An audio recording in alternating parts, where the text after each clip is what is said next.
Hello, everybody. I'm happy to say that we're joined here right now by George Conway. Given that you all probably wake up to George's early morning barrages of tweets, as I know I do, you won't need any introduction. So suffice it to say, we're all glad that George has crossed over from the dark side to battle against the threat posed by Donald Trump and his movement. George, how's it going? Good. How's it going with you, Greg?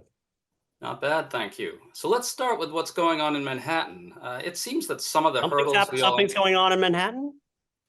Yeah.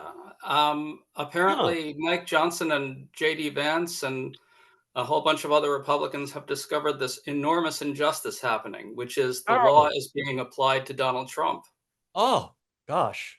I've never seen such concern for criminal defendants before among these people, but okay. You know, that due process. Go ahead. Yeah. Yeah. Well, so it seems that some of the hurdles we all anticipated have been dispensed with so far. Stormy Daniels held up under cross-examination pretty well. Yep. And as of when we're recording this, at least, Michael Cohen has held his composure, which Yeah. is really saying something. How do you think the prosecution of Donald Trump's going so far? What has to happen to get to a conviction? I think they just need to finish up with Cohen, and I think they have a pretty good chance at a conviction. Now, you never know what a jury is going to do, but basically, the prosecution strategy clearly has been to rely on the paper trail. It reminds me of a story that the judge I clerked for, Ralph Winter, who was on the Second Circuit and a Yale Law School professor for many, many years. And he really wasn't a practicing lawyer, but he was very, very smart and very wise. And he used to tell this funny story about a liberal Yale clerk who really didn't have a lot of common sense. He came into chambers and then he went out to watch a criminal trial down the street in New Haven and came back, and the judge said, "Well, how'd it go? What'd you see?" As well, the defense cross-examined the prosecution's main witness very effectively. And, I don't think they're going to get a conviction because there were no receipts for the bribes. And my judge loved telling that story endlessly because, it's like, dude, there are no receipts for bribes. And contrast here, there are receipts everywhere. I mean, they're mislabeled as legal expenses, but the paper trail here is just not to be believed. I mean, they papered over everything, and it was clearly manifestly a lie. And what the prosecution did with Cohen is the reason why they put him last. I mean, there's a lot of sort of trepidation, like, oh my gosh, if he blows up and he's the last witness, that would be terrible. But what they did was they took the burden off of him. They've introduced all the evidence, all the receipts, I mean, all the checks and all the invoices and all the backup for each of the 34 counts. And they've told the story in multiple different ways already through David Pecker, through Keith Davidson, through Stormy, and through the people at the Trump Organization and Madeleine Westerhouse, who was at the White House. And the story hangs together already, and all they need is to connect a few little dots here and there, and that's what they have Michael Cohen for.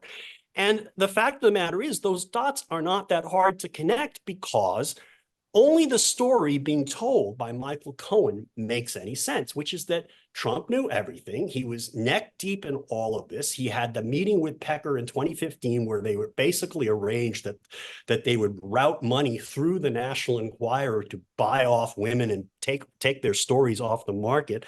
And then they actually went ahead and almost did that with Karen McDougal, to the point where they're almost ready to cut the check. And Trump was just neck deep in that. There's no way he's going to spend that kind of money. I mean, this is a guy who Madeleine Westerhouse, or was it Rona or Madeleine, one of the Trump people testified that, Trump was upset about somebody spending $600 on something. Well, this was $150,000 in the case of Karen McDougal, and then $130,000 in the case of Stormy Daniels, which then had to be grossed up because they had to pretend that it was income to Michael, which meant it ended up being $420,000. They also had some $50,000 reimbursement that he was also grossed up on, and it's like, dude, the dude does not spend that. I mean, he professes to be the richest man on earth. He's not, but he's extremely well off. But he's a penny pincher. He knew exactly what was going on. And to suggest that he didn't, particularly when he signed at least two of the checks, which were on his own personal account, which had, when they sent it to the White House, according to the people of the Trump organization, and according to all the evidence and the documentation and the FedEx receipts and so on, it came with the backup attached that said retainer agreement for services rendered. And there were no services. He wasn't practicing law. It was the payoff to Stormy, and Trump knew all about it. No contrary theory of the case makes any sense. And Right. so here, the story is very clear, yeah, right? absolutely. And when you hear the suggestion that somehow Cohen, it all hinges on Cohen, that's just not true. The story is already there. Pieces are already in place. And Cohen really just confirms it and just takes it the additional step, saying, I had these conversations with Trump, which if he didn't say that, it wouldn't make any sense. Nothing would make any sense, because the notion that Michael Cohen took out $130,000 personal loan on his HELOC, his home equity line of credit, and ran the risk that Donald Trump would say, what did you do? Huh? You paid off this woman and didn't tell me? I mean, nonsense. Right. So Michael Cohen is not known for generously doling out huge chunks of money to people without being told in advance what it's all about. Let me ask you. Neither is Donald Trump.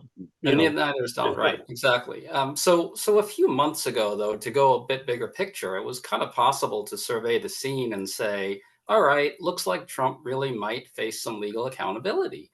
But I think more recently, some gloom has crept in, right? Eileen Cannon postponed Trump's Mar-a-Lago trial, perhaps indefinitely.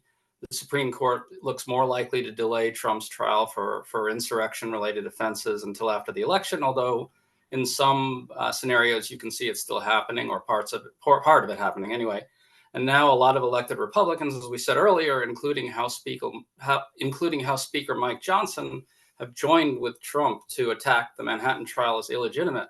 What's your overall assessment of how things are going? Are our legal institutions proving resilient in the face of someone in a movement this determined to subvert them? What's the current state of things in your view? Yeah, absolutely. I think absolutely the legal system is holding up. It's doing quite well. I think that some parts of the legal system could have gotten started earlier. I think some decisions were made, and maybe that should have been made. Like, for example, this case, the one that in New York, actually was a real Federal Election Campaign Act federal case. And I think it should have been brought in 2021, when the former president, was no longer immune from prosecution because because he had left office. I think that was a mistake on the part of the Justice Department. I wish that some of the investigation, and there's a big debate on this, and I really am not in a position to understand what was going on behind the scenes. Maybe someday people will write books about it and we'll know exactly what the Justice Department was doing when. And I think they've done Jack Smith has done an excellent job, but it would have been nicer if there had been more, if somehow there could have been more focus on the higher ups earlier during the course of the investigation of the aftermath of January 6th. I mean, you do get the impression that some of that the Justice Department was in part spurred on by the January 6th committee hearings, and also by the fact that the Mar-a-Lago documents situation basically forced them to realize, we have to prosecute this guy for this, so we might as well prosecute him for the other crimes that he's done. Right. But I don't want to second guess the Justice Department on that, because I don't know that it's helpful. I think it's just useful to point out that litigation investigations often take white collar cases take a long time, because they're complicated. There are lots of witnesses, and the defendants and their allies are practiced at delaying, and the system is designed because of its, the need to protect individuals and the need to follow the law. It's a deliberative process. It's a deliberate process, and it takes a while. And I think, people shouldn't say, oh, it's terrible, it's terrible. It is not the job of the legal system to keep Donald Trump from being president. That's our job. That's the job of the voters. And we can't lose sight of that. I mean, there was never, ever going to be a magic bullet. The section 3 of the 14th Amendment, I think the Supreme Court got that wrong, and tragically so. But the fact of the matter is, it's politically, we have to get to a country that wouldn't even think of electing Donald Trump. We're not there yet, but hopefully we will be there in November. And then after that, I think that, if he loses, I think he will lose in a way that will cause the Republican Party to have to reformulate itself, and maybe there'll have to be a new conservative party in the country. George, I got to remind you that in 2012, which was a while ago, Barack Obama said, or in the run up to 2012, I believe, he said, if we win this thing, I'm paraphrasing, the fever will break. And of course, the fever didn't break. Okay. Yeah, but I mean, that was a slight cold. We do have the fever now, but I really do think that, we are seeing the potential breakup of the Republican Party. I mean, this is we do a whole other okay, podcast. let me ask you about that, George. So you've been around the Never Trump movement for a while, right? Let's talk a little bit about how well that movement's doing. You have Sarah Longwell's group launching a $50 million effort to persuade Republican voters alienated by Trump to vote for Joe Biden. And look, there were some signs of success at this in 2022 when this kind of work did get moderate Republicans and GOP-leaning independents to vote against MAGA candidates and vote for Democrats. How do you feel about it now? Is it heartening that chunks of GOP voters are voting for Nikki Haley in these GOP primaries? Will they seriously consider voting for Biden? Or is the more important point here that huge amounts of Republican voters are all in with Trump and MAGA, no matter how degenerate their attacks on the rule of law get? Should we is this a catastrophe? I think it's a question of looking at whether the glass is 3/4 empty or a quarter full. And I like to think of it as it's being filled up as we speak. And the way I would put it is this: there are more and more Republicans who just cannot stomach Donald Trump. There is always going to be a core of people who will, they can't admit they're wrong. And fundamentally, they don't believe in democracy. They don't believe in they have this jaundiced view of the legal system. They are basically completely corrupted by Trumpism and by Fox News and by the right-wing media. But more and more sensible Republicans are just saying, enough of this. I've had enough. Now, it may be that they can't bring themselves to vote for Joe Biden, but even if they stay home or write in Mickey Mouse, that's a positive development. And I think, too, one of the advantages that Trump has had over the last 3 years is we haven't seen enough of him. And oddly, a side effect of this criminal trial and his legal problems is that we haven't seen as much of him as we need to see. And that's why I think, it was announced today that we're taping this on Thursday, that Joe Biden was agreeing to a debate, and that Trump would agree to a debate in Atlanta, I guess, at the end of June. And that's going to be a good moment, because people will, if the Biden people play that right, they will just, wage kind of a psychological war on Trump. And Trump is nuttier than ever. I mean, he had this rally in Wildwood, New Jersey last weekend where he's talking about Hannibal Lecter. He was just slurring his words left and right. I mean, this man is completely nuts, and people have forgotten how nuts he is. And the fact of the matter is, he's nuttier than ever before. And the way you can, he's under enormous amount of stress because of these legal problems. He nearly got himself thrown in jail the other day because he had to sit there listening to Stormy Daniels talk about how she spanked him with a magazine. And he started swearing in open court at the witness, and the judge was ready to put him in jail and said, you better stop that. He is losing it. And we have to just keep talking about the fact the man is mentally unfit. He's not only just a psychologically disordered, he's always been psychologically disordered. As I wrote in a piece in, I won't name the magazine since this is TNR. 5 years ago, I wrote in another magazine an 11,000 word piece talking about how he's a narcissist and a sociopath, a narcissistic psychopath, a malignant narcissist, however you want to phrase it. And he's even worse today, and he's suffering, as many mental health professionals have been observing, as we can observe just by looking at the videos of him slurring his words and saying and just stopping in the middle of sentences because he can't get the sentence out, because the word suddenly just dissolves in his brain. He's worse than ever, and And he's more sensitive than ever. He's more delicate than ever. And he just needs, you have to confront him with the truth and keep making fun of him and attacking him. Well, Jimmy Kimmel style, where Kimmel said, it's past your jail time. It drove him nuts. And what the Biden campaign did today, we're having the president say, hey, I hear you're free on Wednesdays, Donald. That's perfect approach. It will make him crazy. He will do crazy things at the debate. And then if I'm Joe Biden, he shouldn't do what he did last time, where he kind of got annoyed and said, man, oh man. So this time he go, Donald, are you okay? Do you need to take a break? Do you want to talk to your lawyers or shrink? Do that during the debate a couple of times when It's Trump, interesting, George. it will lose, he will There's a bit lose. of a We could have, it may not happen during the first debate, at some point, if the Biden campaign plays its cards right, and they play this, I hope they're consulting with psychologists and psychiatrists, I don't know, but if they're playing this right, we could have a Captain Queeg or a Colonel Jessup moment with Donald Trump, and that's going to be an all-time memorable moment that will well, bring an understanding to the American public, the sensible part of the American public who doesn't pay that much attention to politics except every 4 years, I would tell you, and one thing is I just worry about. dangerously insane. I worry a little bit about there's a bit of a tension here where if you portray him as this kind of, goofy, half-cocked No, figure, you have to do. I know what you're saying there, and right, you have to do it it. You have distracts to do from both. the message that he's really a dangerous lunatic. Correct. He's a dangerous lunatic, but he's comical at the same time. The two things go actually together. Understood. And the fact of the matter is, the way you deal with a person like him is to mock him and make fun of him, because it drives him crazy, makes him behave crazier.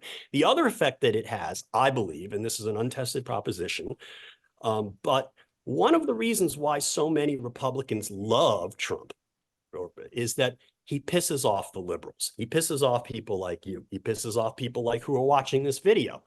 And the answer to that is, don't be pissed off. Laugh at him. It's like there was an episode in a Star Trek episode where they were dealing with some awful supernatural creature that was holding the Enterprise hostage and then causing the members of the crew to fight each other, and was taking energy from that combat.